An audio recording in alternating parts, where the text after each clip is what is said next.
Charles Leclerc, comte de Buffon, est vraiment un représentant des Lumières, puisqu'il vit de 1707 à 1788. Il va rencontrer les principaux représentants philosophes et autres des Lumières. Il est bourguignon d'abord, né à Montbard, il fait ses études à Dijon, des études de droit, avant de partir pour Angers. Il aura là des ennuis avec la justice parce qu'il va se battre en duel et tuer son adversaire d'ailleurs. Par la suite, il va faire un voyage en Italie, en Angleterre, accompagnant un jeune lord, enfin représentant de la noblesse anglaise qui fait le grand tour. Et à partir de 1731, il va disposer de sa fortune et commencer à publier des travaux mathématiques d'abord, avant d'aller vers ce pourquoi il est connu, l'histoire naturelle. Après une intense campagne de ce qu'on appellerait aujourd'hui du lobbying, en 1739, il devient intendant du Jardin du Roi, qui est maintenant le Jardin des Plantes.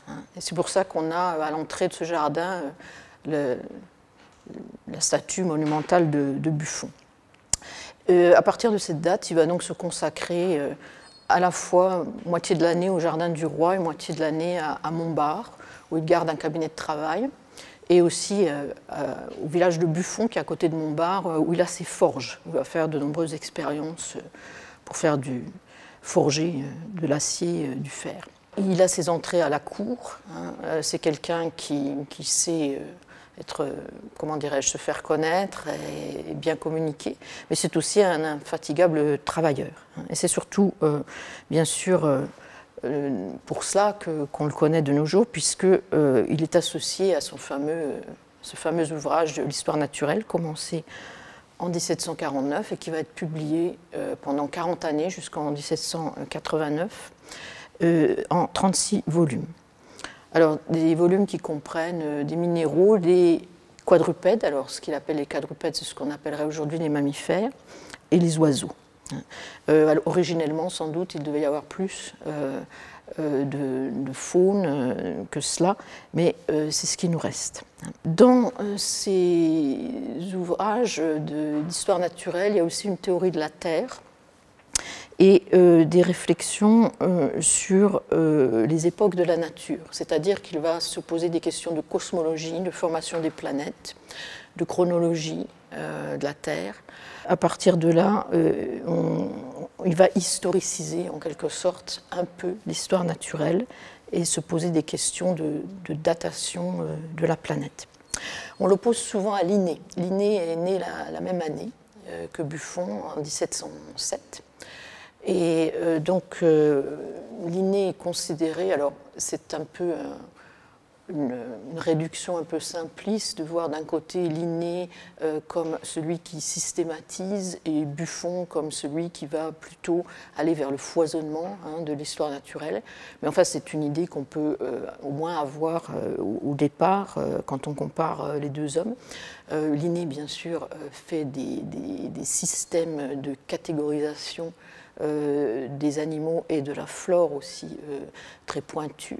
Buffon va, lui, plutôt embrasser l'ensemble de la création de la flore et de la faune de façon moins systématique. Du coup, il y a une espèce de, pas de concurrence, mais enfin de conflit entre les deux hommes. Mais il faut peut-être dépasser cette idée d'un côté le systématisme et de l'autre côté le foisonnement, puisque Buffon échafaude aussi des hypothèses et Linné est un homme de terrain également énormément, qui va recueillir nombreuses plantes et autres. En tout cas, voilà, Buffon va revendiquer un encyclopédisme descriptif pour sa part. On ne peut pas complètement le séparer de beaucoup de naturalistes de son temps avec lesquels il a collaboré. Buffon est un homme qui est capable, bien sûr, d'avoir un réseau de collaborateurs. On peut citer Daubenton, Guénaud de Montbéliard, Faujas de Saint-Fond, et puis tous ceux qui vont, explorateurs, découvreurs, ramener des spécimens qui vont servir bien sûr pour illustrer l'histoire naturelle.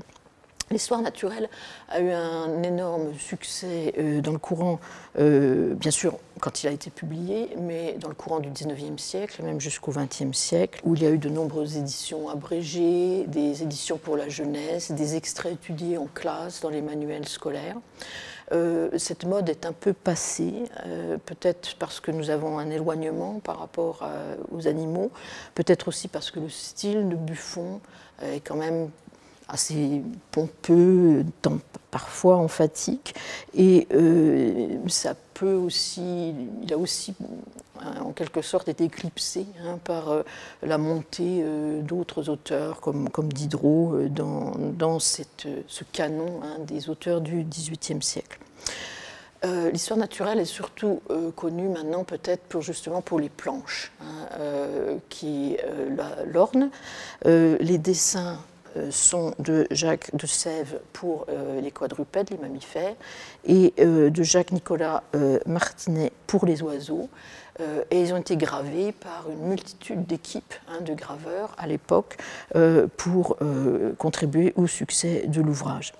Donc maintes fois reproduite et également sur d'autres supports que des livres, comme des services d'assiettes, des textiles ou autres. Elles font désormais partie de notre patrimoine, en quelque sorte, d'images, au même titre que certaines des formules de Buffon, comme il la disait lui-même, le style c'est l'homme même, ou le cheval est la plus noble conquête de l'homme.